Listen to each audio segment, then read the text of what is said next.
अस्सलामुअलैकुम। हाँ जी दोस्तों, अज की वीडियो अपनी हैगी जी सोलर प्लेट फ्रेम के पिलर के हवाले ना।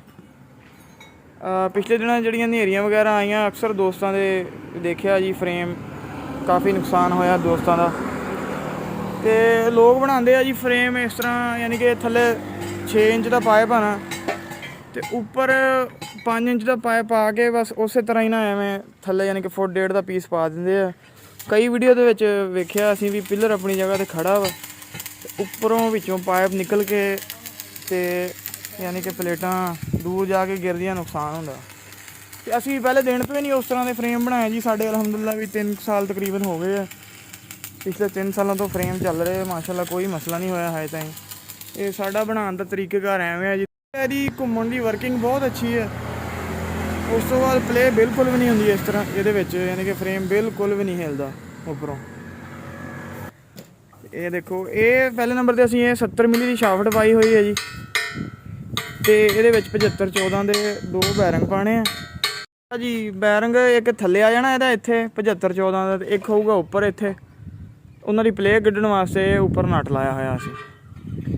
ਤੇ ਇਹ ਜਿਹੜੀ ਸ਼ਾਫਟ ਦੀ ਫਿਟਿੰਗ ਆ ਉਹ ਇਸ ਤਰ੍ਹਾਂ ਕੀਤੀ ਹੈ ਵੀ ਫੁੱਟ ਦਾ ਤਕਰੀਬਨ ਪੀਸ ਦੇ ਵਿੱਚ 4 ਸੂਤਰ ਦੀ ਪਲੇਟ ਲਾ ਕੇ ਉਹਦਾ ਸਾਈਜ਼ ਕਰਕੇ ਪੂਰਾ ਵਿੱਚ ਠੋਕ ਕੇ ਇਹ ਬਾਹਰੋਂ ਦੇਖੋ ਇੱਥੋਂ ਤਾਈਂ ਪਲੇਟ ਆ, ਉਹ ਟਾਂਕਾ ਲਾਇਆ ਹੋਇਆ ਸੀ ਇਹਨੂੰ।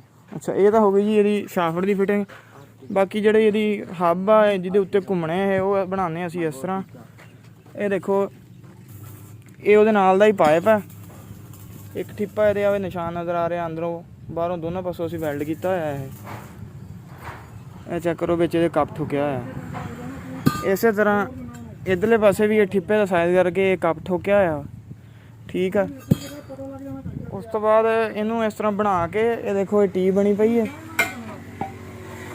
ਇਹ ਇਹਦਾ ਸੁਰਾਖ ਮਾਰਿਆ, ਅਗਰ ਕੋਈ ਦੋਸਤ ਯਾਨੀ ਕਿ ਮੋਬਲੈਲ ਵਗੈਰਾ ਪਾਉਣਾ ਚਾਹਵੇ ਇੱਥੋਂ ਦੀ, ਤੇ ਇਹ ਦੋਨਾਂ ਸਾਈਡਾਂ 'ਤੇ ਮਾਰਿਆ ਅਸੀਂ ਸੁਰਾਖ ਮੋਬਲੈਲ ਵਾਸਤੇ।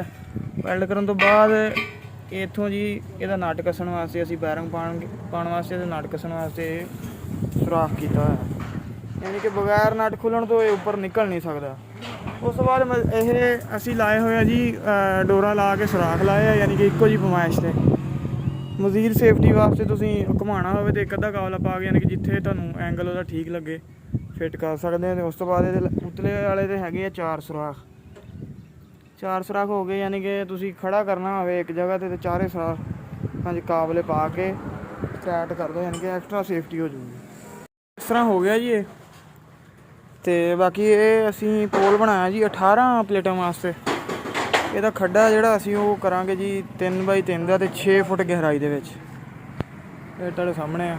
ਬਾਕੀ ਜੋ ਮਿਲਦੇ ਆ ਜੀ ਅਗਲੀ ਵੀਡੀਓ ਚੱਲਾ ਫਿਰ।